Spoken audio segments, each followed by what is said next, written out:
So, you hear well, faint music. It is just low enough to where perhaps the butler doesn't hear it himself, but you definitely do. It's it's just the sound of piano. There's a few mistakes in there to where you can tell that it's someone still learning their craft. Hmm. Does someone play the piano in this household? Yes, that would be. Well, he gets a little bit lower. We have a new musical specialist with us to entertain. She's currently working in the organ room. He points off ahead. The breakfast room led you through the east, and across the ballroom, there was a massive cone as well as a door off onto the side of it. Um, she's performing back behind there. It's recommended that you don't disturb her, as she's not much of a conversationalist. Right, not the talking type. How recent, He how new he. is she here? I got a will save for him to see if he does something. There's like the slightest bit of a smoke as he says, "No, not much of a talker." Hmm. Is, something amusing? Well, the peculiar thing about her is that she is a mute. Nobody in the house quite knows how to do sign language, so she mainly keeps to herself.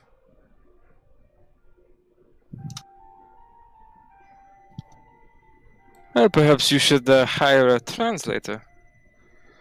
We could, but just to do something like that for just one servant, is there really a point to it?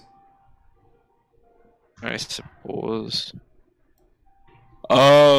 Klaus. I'm assuming the universal translator does not give me knowledge of sign language.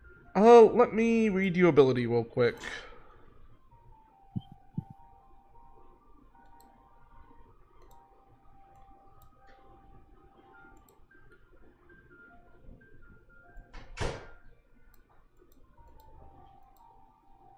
I mean, I By the just have way, why speak does all. your thing say that you are at 166 points? Oh, cause that's why. The power, um, I have it set 0 because I don't know how to factor in devices, and then the total device price is just in the nanite suit thing, but it continues to reset. Um, I don't know. It, Well, we can work it it out later. the total cost should be correct.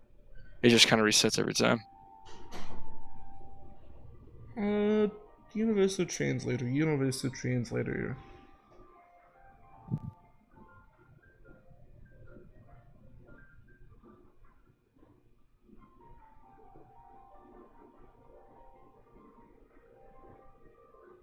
I remember you had it, I just can't find it again.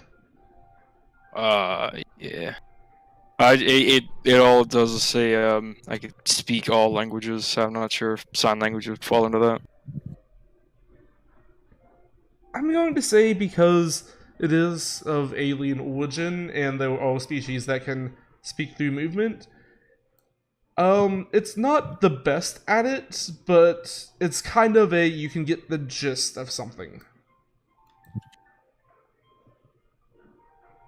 Sound good? All right. Yeah. Yeah. Right. Down here, he leads you south to the ballroom's main entrance, and it opens up into a very large foyer massive chandelier that you saw whenever you drove up hanging from the ceiling. This is the main foyer. There are two staircases that lead up to above right where you just entered from.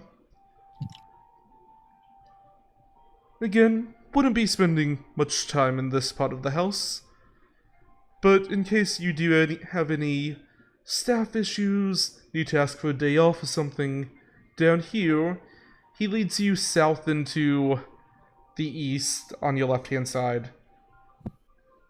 This is the staff management room. He opens it to just a kind of a small office with a single man sitting behind a desk. He's on the phone. He raises a single finger. Billy stops cold as a statue.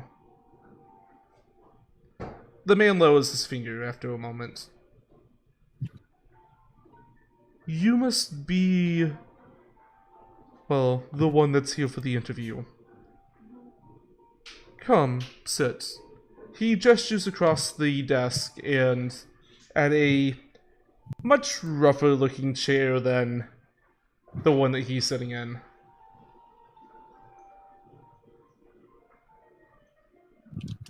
Alright, I'll take a seat and nod my head to him. I am Jeffrey the head butler. I am in charge of the entirety of the staff, and I will be conducting your primary interview before the chef is free. So, tell me a bit about yourself. What led you to working as a chef?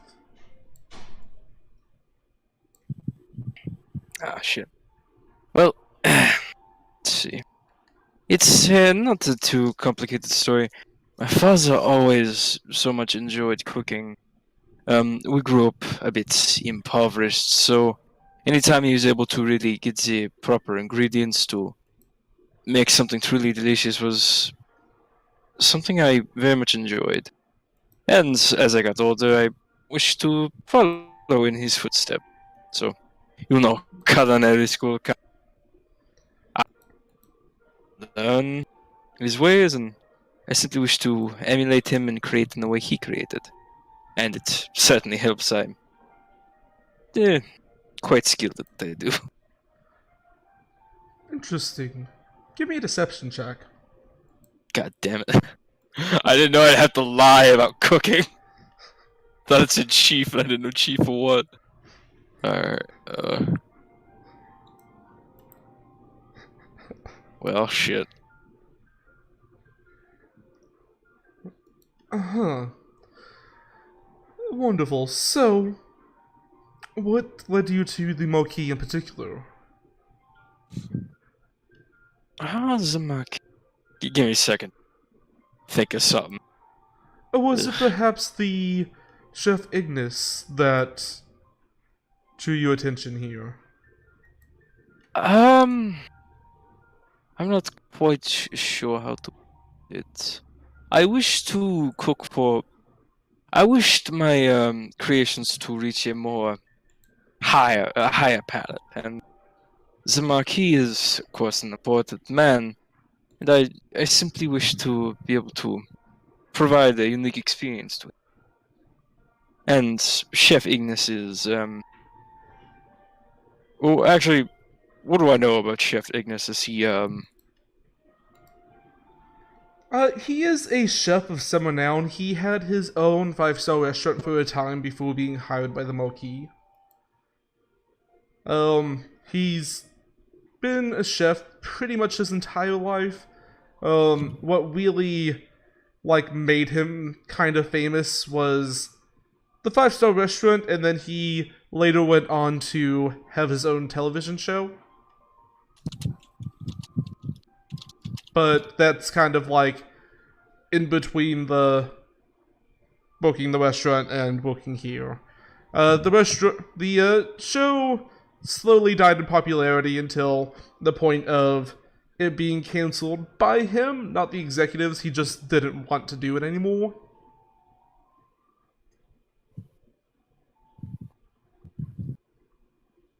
I I kind of went like a little bit more in detail than I was expecting. I have so much written down about all these people.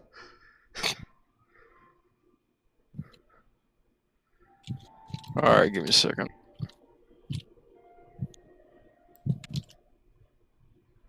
Well, growing up wishing to be a chef, of course, um, Chef Ignis is quite an inspiration for me.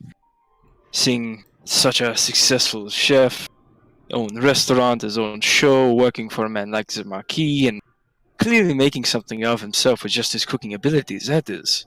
There's a chance to work with him, and also work for a client as high status as the Marquis.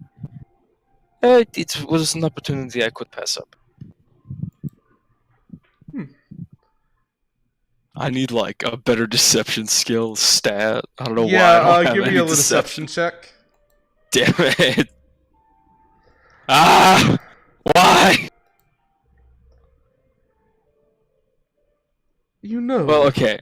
This man is like in his 70s. He's good at sniffing out bullshit. He's like just the epitome of butlerness. Like, think the animated Batman version of Alfred, where he makes the stereotype of butler. And very slowly, well, I really wish I could hire you. I really wish I could, but he slowly raises up a hand from below the counter, holding a gun. You're not the first that I've had to deal with like this. I'm not sure why you weren't at the Marquis, but I would suggest you tell me now.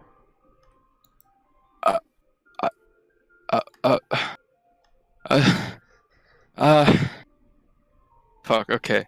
I need a way to word this. Mazdak had a backup plan, but I need to figure out, like, how to word it. Is the Marquis an attractive looking man? Some could say, like, on a scale, he's kind of like a 7.5. Like, not particularly attractive, but he's above average. Okay. Also, did this butler just pull a pistol on a 6'3" black man? Yes, it is like a full-on old-school revolver. The Marquis, he's just such a handsome man. I do enjoy cooking, but that's not the only reason I came here for this job. I simply wish to go closer to him. He's just such a beautiful man. I simply wish to live closer to him, be closer to him. I'm sorry I've wasted your time, but guns are not necessary. As you say this, his demeanor completely changes from a, like, even as he pulled the gun on you, showed no emotion, to a very surprised look as he puts the revolver away. Stay here, I'll let the Marquis know it works. I swear to God, if this fucking works. So as you're sitting there, I do want to point out there is a paper that's on the desk that seems like it was intended to give to you. That is map of the area. I'm hoping I deleted all my notes. I think I did. Am I alone in this room? Yes you are.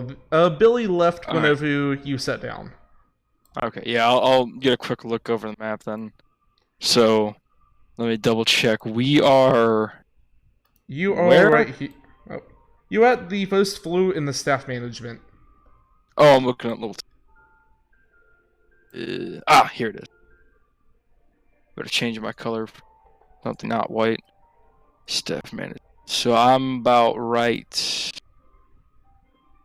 here. Yep. So the easiest way to the master bedroom to run up. Alright, I will keep, since I have eidetic memory, I'll basically just memorize the map. Alright. So, just glancing at it for a moment, is all it really takes for you. You put the map away, but still just have it in the back of your head. Do you sit there and wait? Yeah, I'll even take some effort to make myself look a bit more nervous, like I'll kind of ruffle my hair a bit, maybe. I don't know if there's a way to incite sweating, but maybe try to make himself sweat a bit. Just make himself look a bit more nervous than when he first entered. Alright, a few minutes pass, and very quickly, Jeffrey enters the room once more. I am sorry, Monsieur Killer. Please, go ahead. He leaves the door open for you and goes back to his seat. Go to where? He doesn't respond. Give me an insight check. Alright. I mean, Mazda can guess, but... Oh, of course, now I fucking roll well. So, as he says, Monsieur Color, you can tell that, like, he's struggling to get that out. He doesn't want to look at you. There's, like, a disgust behind him. A disgust and a fear.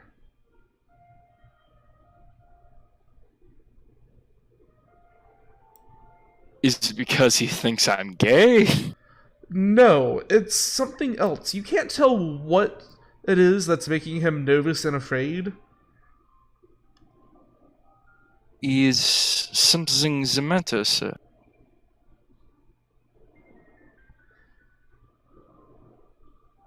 He takes a very quick, short breath, as if he's about to speak, and then just goes back to papers.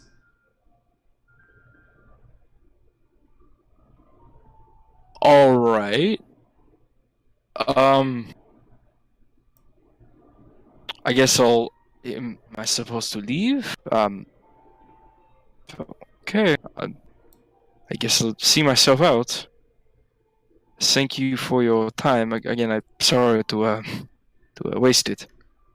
He'll bow politely and kind of step his way out the door. As you do so, and the door closes behind you, give me another perception. Alright. Oh, while I'm doing that, is the hallway empty? Does that involve this perception I just made? You exited out into the main foyer, and there is a single maid that's just kind of dusting around. And you do hear, as the door closes behind you, something heavy hitting the desk, as well as words. It takes you a moment to recognize them. It's a prayer to God. A prayer to God for protection. Protection from what?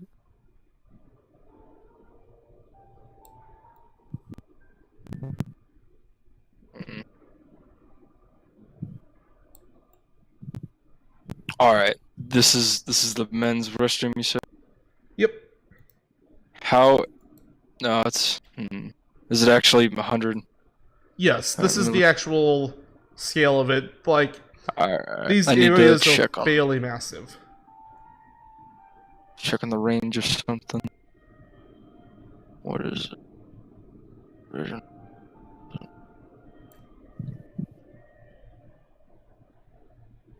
Oh, it's 500 feet. Okay, yeah. Okay, so that way I'll kind of like make my way past the maid, shuffle into the men's room. Alright, as you go in, you first pass through the coat room. Despite the fact that, again, there's been said that there's not many guests, and that Coat rooms are typically just for the guest or the owner of the place, not really for like the maids and butlers, but there are hundreds of coats in various styles,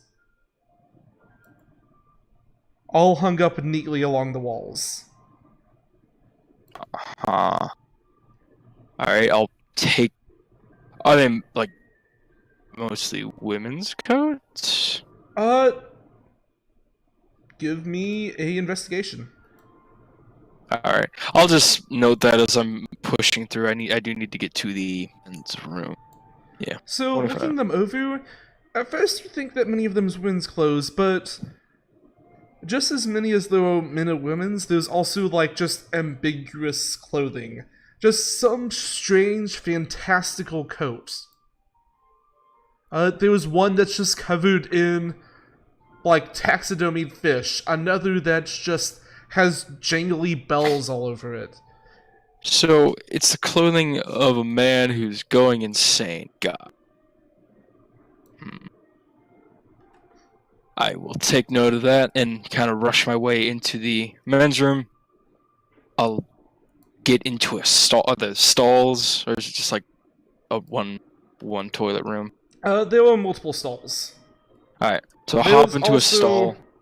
Like, you can see on the southern side, it does separate off into another one that is, just, it says for the marquee, and that opens up into a, like, large, extravagant, like, gold toilet bathroom.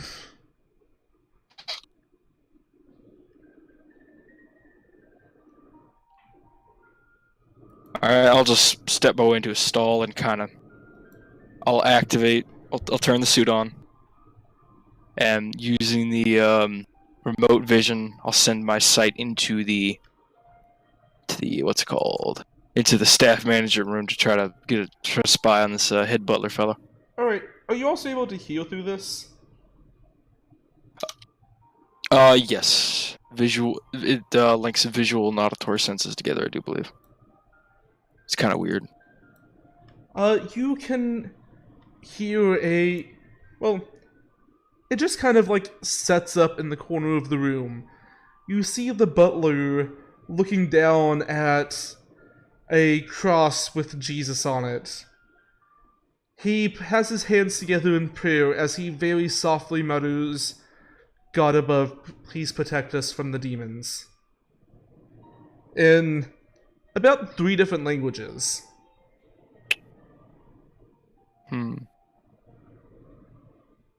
So, using context clues here, does he think I'm a demon? Yes. You can tell that his general nervous demeanor around you, you think that you said something that causes him to believe that you are a demon.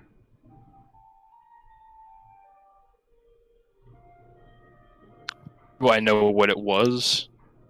Like, looking back through my, like trying to think back through what was said, do I know what it was? There was a particular line, I would have to go back through my recordings for it, but it was something along, like, whenever you started talking about how attractive he is, there was a particular line in there. If you give me a minute, I can go back through and grab exactly what it was.